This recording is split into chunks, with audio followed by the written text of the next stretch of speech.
I'll tell you a story. You take an antibiotic for your cold or sore throat or something like that. Have you taken that in the past? The first thing you notice the next day is you have no taste in the mouth. Your idli becomes very insipid. Your chicken becomes tasteless. Do you know why? There you need about a few million germs in the mouth to get you the taste.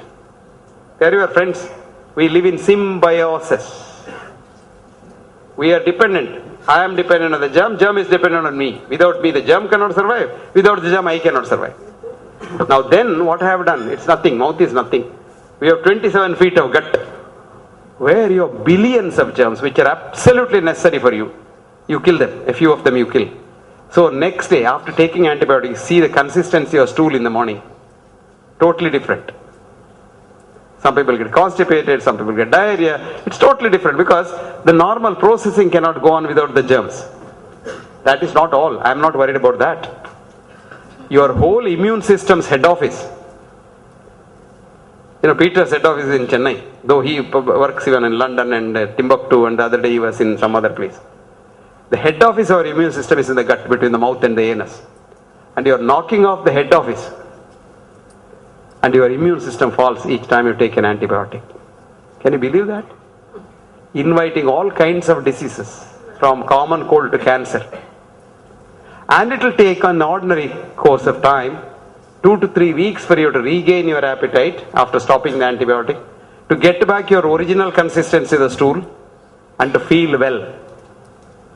So in short, all that we do is the problem. Now why do we run to doctors for every single thing? Yes. A study in Canada showed when 1,000 people become sick in society, one man reaches the tertiary hospital. Do you understand that? And what do we teach students in the college, medical college? I'm an ass of a teacher in the medical college for about half a century. We teach on that 1% case as 100% representation of society. You understand that? What chest pain I teach in the medical school is a heart attack chest pain only. But what chest pain happens in society is wife's problem chest pain, husband's problem chest pain, money chest pain, headache chest pain, Peter's chest pain, BMX chest pain. Did you understand that? 99.9% of the chest pains occur in the mind, which is in the chest also. And only 0.1% is due to heart attack. But a doctor who goes out of the medical school has this tunnel vision. Anybody has a chest before he says pain angiogram, when he says pain angioplasty, when he says pain twice bypass surgery, when he says pain fourth time you send him to heaven. This is the teaching. That is why I have written a book called What Doctors Don't Get to Study in Medical School. What's that book's name? What Doctors Don't Get to Study in Medical School. If you want to get into the world of medicine and see what all happens there, read that book. But I wouldn't tell you, you buy that book. E is equal to mc squared was what is taught in the school. But no, E is equal to m. This was discovered by a great German physicist who is the present president of the Max Planck Institute, the highest seat of physics learning in the world.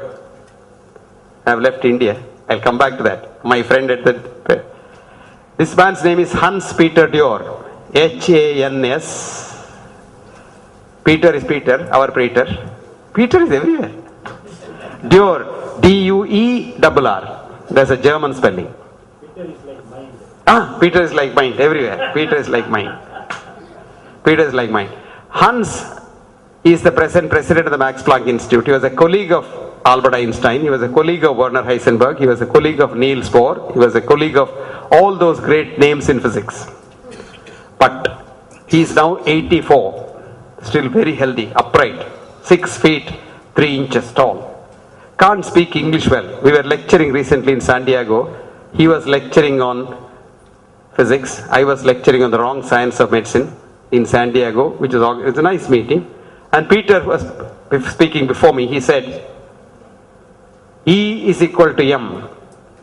Now you can read a simple article he has written for all of you in the internet. Write down. Matter is not made up of matter. What's the name of the article? Matter is not made of matter. Yes, matter is not made up of matter. Author's name, Hans, Hans, Peter, Peter, Duer, Duerr. Go to Google, write that. He has written an article for you only. Read that. Anyway, now he said E is equal to mc squared is wrong. E is equal to m. And I call it as a duality. What does Peter call it as? A duality. But what he said after that is very interesting. He said, who am I?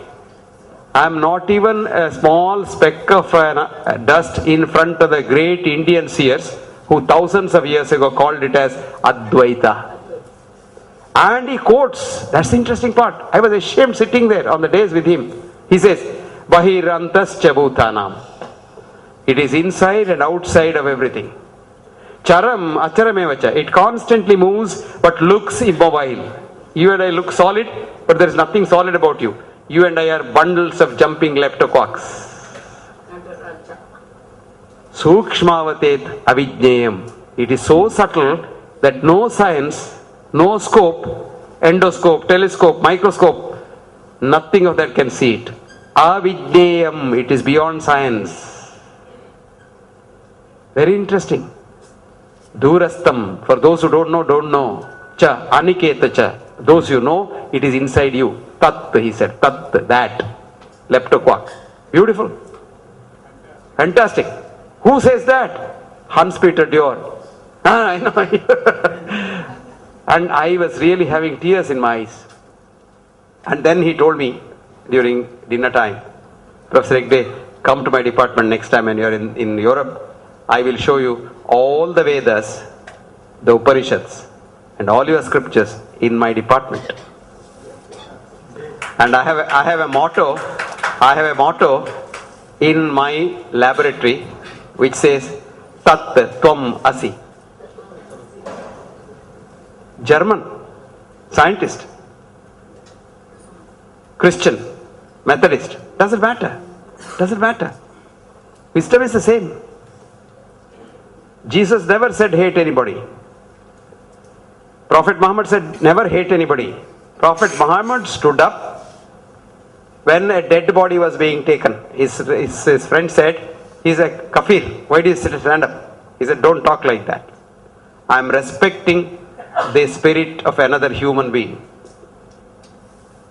And Prophet Muhammad said, respect everyone else like you. Jesus said, love thy enemy also. Love thy neighbor, of course, not the neighbor's wife, love thy neighbor. And even your enemy you love. That's the motto of this universe. That's how it can go on. So, friends, what did we now say? Mind is the king, is the kingpin. Now, what's the problem with the mind? Some economics professor was here. Who is there? Suddenly looking at her. Yaar economics nu paranju. Modalle. Economics, somebody told me during tea time, I teach economics in Kerala. Economic statistics. Modukku njan oru economics parayate. 2002, the economics Nobel Prize goes to two professors of economics in Chicago University. Vernon Smith and David Kahneman. Manasilayapade? Vernon Smith arjunnairunnalle? Yes, Vernon Smith and David Kahneman, 2002. For what? They showed that all of us are born with a fantastic heart, loving everyone. Homo altruisticus. Did you understand that? Every human being is altruistic, compassion, full of compassion. Vadane, the Nobel Committee picked up that paper.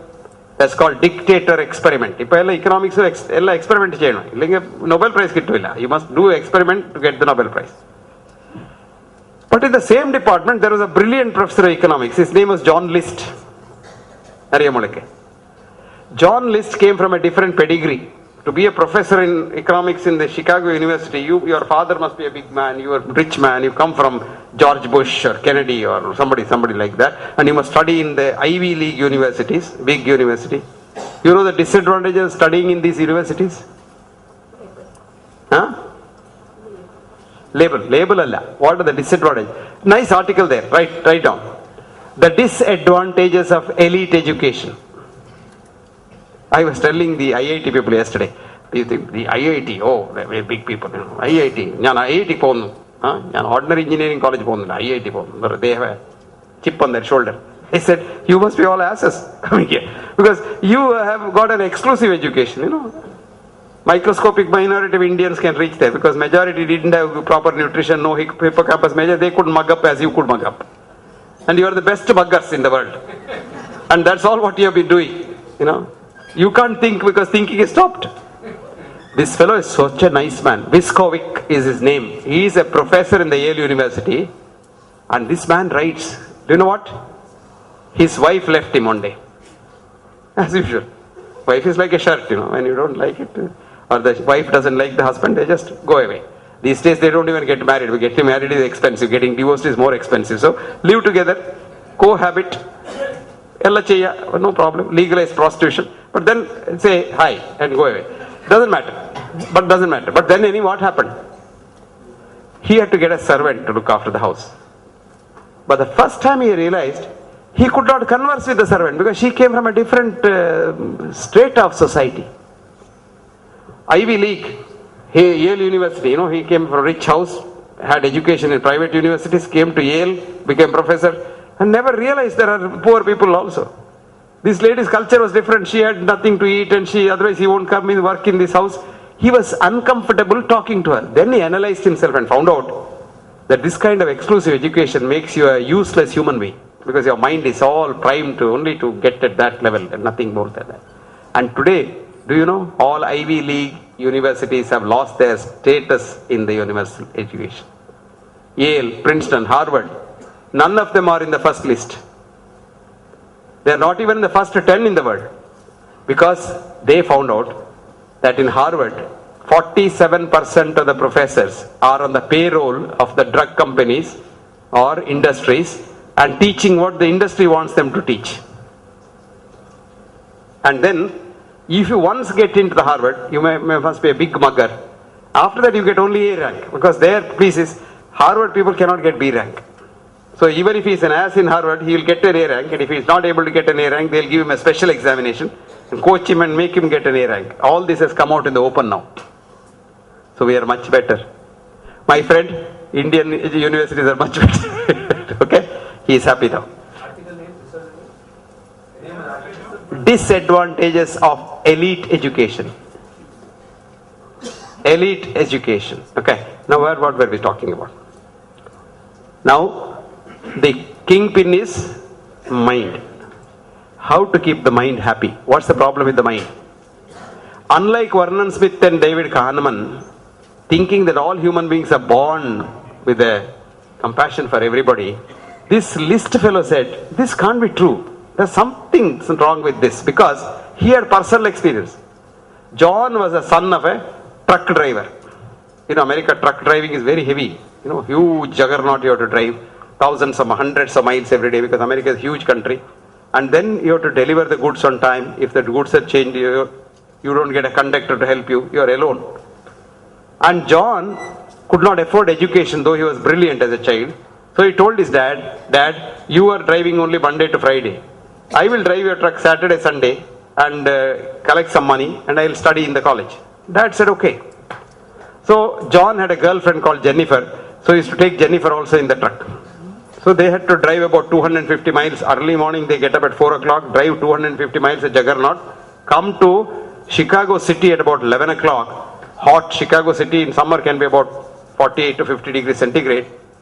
And then these unloaders in the place, they will just take tea time. They'll stand, sleep. Looking at the truck, they'll say tea time. But John can't wait for the tea time because if he doesn't unload then and drive back another 5 hours, he has no time to read in the evening and go to the college at night. So John said Jennifer and John had to unload the whole truck in that hot sun, sweating like mad. And these people were sitting there in the shade with the fan and enjoying it. When the last crate is about to come, they'll say, oh, tea time over, we will help you. They are supposed to help, they are paid to help. They'll come and help. He said, if this is the world, and these my colleagues who got the Nobel Prize say everybody is born nice. So he repeats the same experiment, dictator experiment, with one difference. This dictator experiment is very simple. They caught hold of two players in the stock market and gave them $20 each. Father got $20 கொடுத்து, sir got $20 கொடுத்து. They were both. Father gave Peter up to $15 from his money. And when they won, they shared it equally. So very nice people. Having given him $15 of his $20 because father lost all the $20, when they get $10,000, they shed 5,000 each. So the experiment said, father is a very good human being, Peter is another good human being, and all are good human beings. So the paper said, homo altruisticus. So what did John do? Repeated the same experiment, but told Peter and father, I won't look at you. You just take this money, do what you like, share whatever you want, but tell us at the end what you have done. Do you know what happened? Everybody cheated. Peter cheated, father cheated, BMWD cheated, everybody cheated. And John wrote in Homo economicus. Everybody is greedy, wants to make money for himself. He doesn't want to share it with others. He doesn't love others. But the Nobel Committee did not read that paper at all. See, Nobel Committee liked the first paper and gave Nobel Prize. True Nobel Prize should have gone to John List and not Vernon Smith and David Kahneman. The world is, we are born Homo economicus, greedy.